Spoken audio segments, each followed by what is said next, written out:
Hai semuanya, gimana kabar kalian? Semoga selalu dalam keadaan baik. Jadi welcome back teman-teman di Andi Grayson Channel, dan ini adalah segmen analisa pagi, segmen di mana kita akan mengulas untuk update news dan juga pergerakan dari market, khususnya market Bitcoin.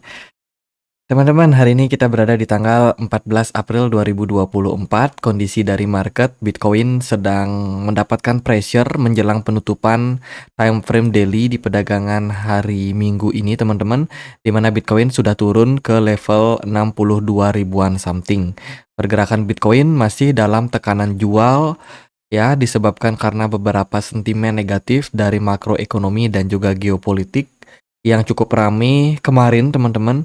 Jadi kita akan coba untuk lihat gimana sih kondisi dari market dari sudut pandang makroekonominya.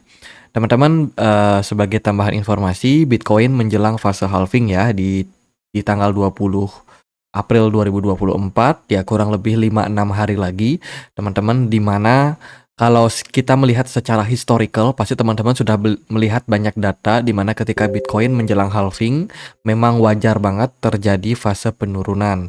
Tapi memang fase halving kali ini itu cukup delay untuk koreksi yang terjadi, karena kalau kita melihat dari riwayat-riwayat sebelumnya, pada pergerakan Bitcoin menjelang halving itu memang sudah terjadi fase koreksi awal, teman-teman. Namun yang terjadi kali ini itu justru market masih positif sampai di bulan Maret, sampai akhirnya ya terjadi koreksi di perdagangan beberapa waktu terakhir, teman-teman. Tapi kalau kita melihat secara historical data, Bitcoin ini cenderung sudah mulai koreksi itu ketika pergerakannya berada di bulan Februari, Maret. Itu biasanya udah mulai gonjang-ganjing ya market. Namun khusus pada pergerakannya kali ini, pergerakan Bitcoin cenderung agak kuat, teman-teman. Dan sekarang kita masuk ke tahap koreksi pada pergerakan dari market. Level 62.000 ini potensial menjadi area support buat Bitcoin, tapi bukan berarti Bitcoin bakalan ketahan di level tersebut. Ada peluang untuk Bitcoin mengalami koreksi yang lebih dalam daripada 60 ribuan something. Oke, karena kita udah tahu nih fakta dari Bitcoin menjelang halving memang wajar banget terjadi koreksi. Harusnya teman-teman juga udah bisa memaklumi ya kondisi yang terjadi pada Bitcoin. Ini adalah sebuah fase yang memang harus kita lewati, teman-teman. Tapi ini wajar saja, nggak ada masalah ya. Dan kita lihat dari sudut pandang yang lain. Teman-teman, kita akan lihat Bitcoin dari sudut pandang makroekonominya. Di minggu ini kita udah dapat beberapa rilis data penting. Salah satunya adalah data CPI and PPI, data inflasi dari Amerika Serikat yang ternyata mengalami kenaikan kembali. Nah, ini membuat proyeksi ekonomi itu bisa sedikit berubah, mengantisipasi dengan masihnya The Fed mempertahankan suku bunga. Teman-teman, inflasi yang naik itu menyebabkan bank sentral kemungkinan akan menunda penurunan suku bunga. Ya, menunda penurunan suku bunga ini bisa berdampak dua hal. Yang pertama, dari makroekonomi bisa menyebabkan bank regional, bank-bank kecil, atau bank-bank yang skalanya lokal di Amerika Serikat itu mengalami kesulitan likuiditas yang makin parah. Nah, makin parahnya likuiditas ini bisa menyebabkan bank-bank tersebut kolaps atau mengalami kebangkrutan. Karena memang berita bank mau kolaps itu sudah ramai banget di tahun 2023. Jadi dengan mempertahankan suku bunga lebih lama, ini akan memperbesar potensi bank-bank tersebut mengalami kolaps. Potensi yang kedua adalah mempertahankan suku bunga ini bisa menyebabkan market juga makin lama makin kesulitan likuidasi. Terutama banyak startup teknologi yang kemungkinan masih bakalan melakukan PHK massal guna untuk mengurangi biaya cost, mengurangi biaya entah itu dari produksi, operasional, dan lain sebagainya. Nah, ini bisa menyebabkan jumlah peningkatan pengangguran, teman-teman. Jadi, ya sebenarnya mempertahankan suku bunga di poin yang cukup tinggi itu akan berdampak sekali sama perekonomian. Jadi kurang lebih seperti itu dampak ekonomi secara luasnya. Dan kita sih berharap adanya penurunan suku bunga yang bisa terjadi. Sebab kalau suku bunganya diturunkan, maka itu akan memberikan impact banyak startup yang akan lebih ke-trigger untuk berani mengambil cicilan, ibaratnya seperti itu. Dengan mereka berani mengambil cicilan, karena bunganya lebih murah, otomatis mereka bisa mengembangkan usahanya lebih baik lagi dan perekonomian akan kembali, lancar secara bertahap, teman-teman. Jadi, ya itu sepertinya bakalan ketunda ekspektasi tersebut, teman-teman, sehingga market masih harap-harap cemas lah istilahnya dengan kondisi perekonomian yang seperti sekarang ini. Nah, di minggu depan atau mulai dari hari Senin kita akan dapat beberapa rilis data. Hari Senin akan ada data soal retail sales, kemudian di hari Selasanya akan dilanjutkan dengan beberapa data dari Cina, ada data soal GDP, kemudian dari Inggris akan ada data soal employment change, kemudian dari Amerika Serikat ada data housing, data perumahan, penjualan rumah gitu, teman-teman.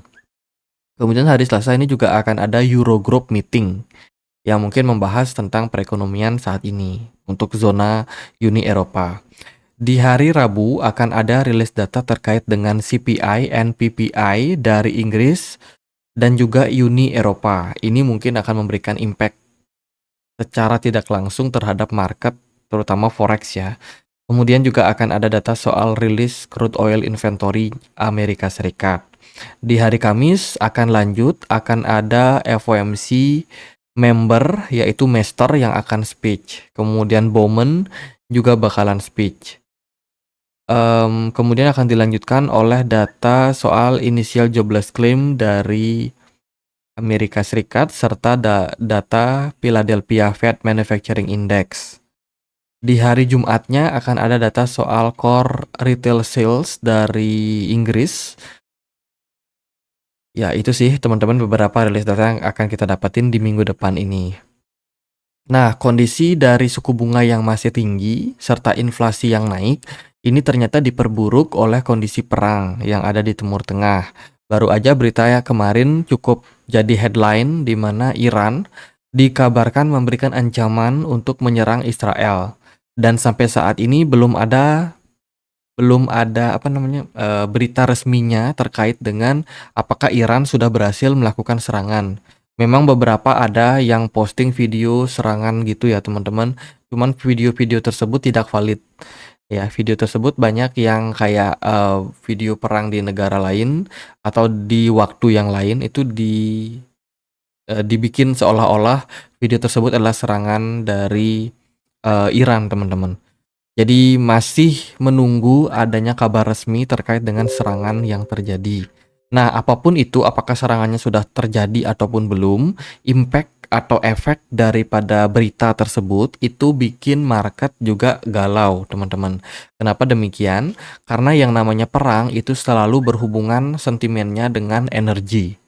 Energi seperti oil biasanya ya, oil, gas and oil itu berpotensi mengalami kenaikan ketika perang terjadi. Disebabkan karena ya kesulitan pasokan, teman-teman. Biasanya ekspor impor untuk negara-negara di negara Timur Tengah itu akan terhambat, terutama untuk minyak. Jadi kemungkinan kelangkaan terjadi pada minyak sehingga menyebabkan harganya cenderung melonjak. Jadi itu kurang lebih korelasinya. Nah, kenaikan dari harga minyak ini bisa menimbulkan efek kenaikan harga pada barang-barang pokok juga karena distribusi barang juga bakalan sulit ya kan, yang namanya transportasi, baik itu darat, laut, udara itu juga perlu minyak sebagai bensin, teman-teman. Jadi kalau minyaknya nggak ada atau minyaknya langka, minyaknya naik, otomatis distribusi ekspor impor akan makin mahal. Ini bisa menyebabkan inflasi yang makin naik. Jadi impact-nya bisa merembet kemana-mana. Dan market sudah merespon hal tersebut. Itu kurang lebih teman-teman. Kemudian kalau kita perhatikan juga dari beberapa berita, no ban on crypto but legal framework needed. Jadi ini berita datang dari Vietnam yang kabarnya Vietnam nggak akan melakukan ban terhadap kripto, teman-teman. Melainkan Vietnam bakalan melakukan atau membuat regulasi yang terbaik sehingga ya bisa dibilang kripto bisa mendapatkan adopsi yang lebih baik lagi di negara tersebut. Serta kripto juga akan menjadi salah satu studi untuk penggunaan transaksi ke depannya di negara Vietnam. Jadi ini berita bagus sih untuk respon dari Vietnam. Kemudian kemarin juga ada berita terkait dengan Hong Kong yang bakalan melisting Bitcoin ETF dan juga Ethereum ETF. Nah, ini pengumumannya bakalan kita temukan di hari Senin, kabarnya begitu. Namun pengumuman secara resminya masih belum ada. Cuman secara hitung-hitungan dari Matrixport itu berekspektasi andai kata Hong Kong oke, memberikan legal ya untuk Bitcoin ETF diperdagangkan di market Hong Kong, itu bisa menimbulkan sekitar 25 miliar US dollar demand atau permintaan terhadap aset kripto tersebut. Artinya adalah akan ada potensi inflow yang masuk lagi ke market kripto ketika approval dari Ethereum and Bitcoin ETF ini disahkan di Hong Kong. Kemudian ini ada semacam kalkulasi gitu teman-teman terkait dengan beberapa bank sentral yang ada di seluruh dunia menyikapi keputusan dari suku bunga ya.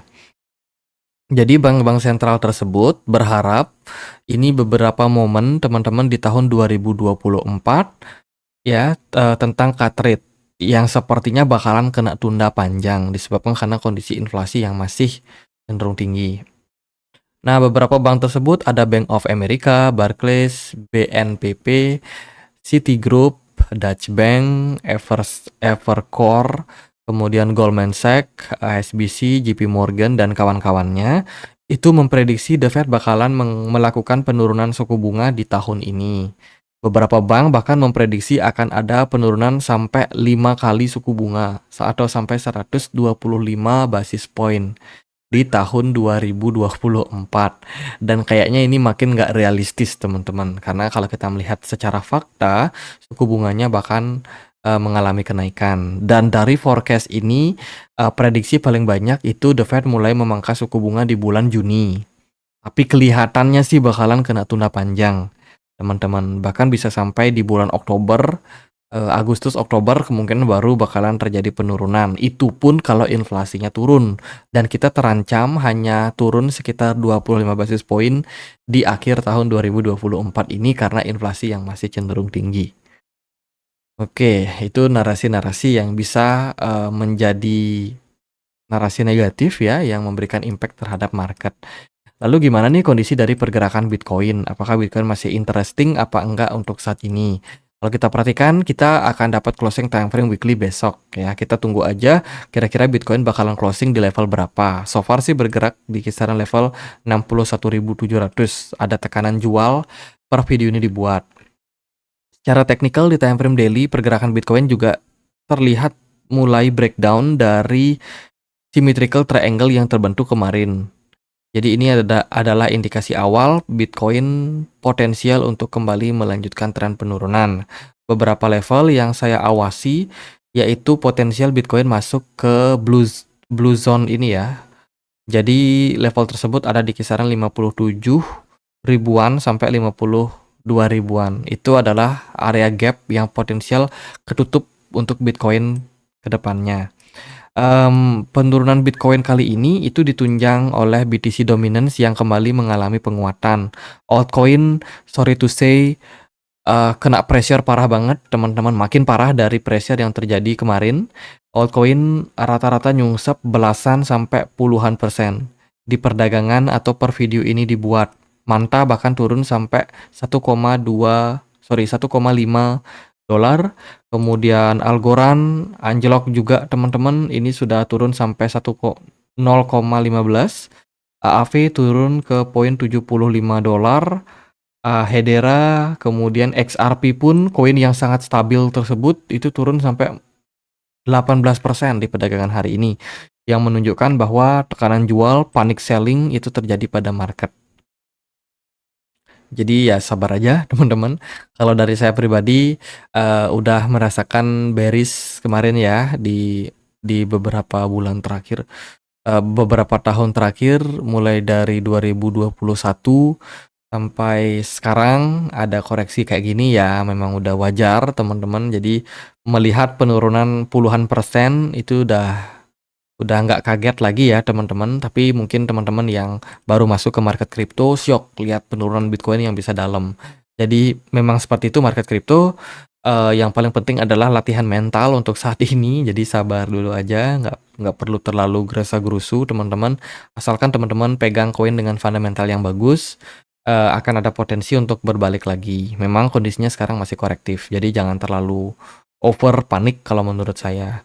Mmm, ya paling yang was-was yang trading di market futures ya, mungkin kena liquid atau mungkin ada yang cuan karena nge-short market, ya itu keputusan dari kalian.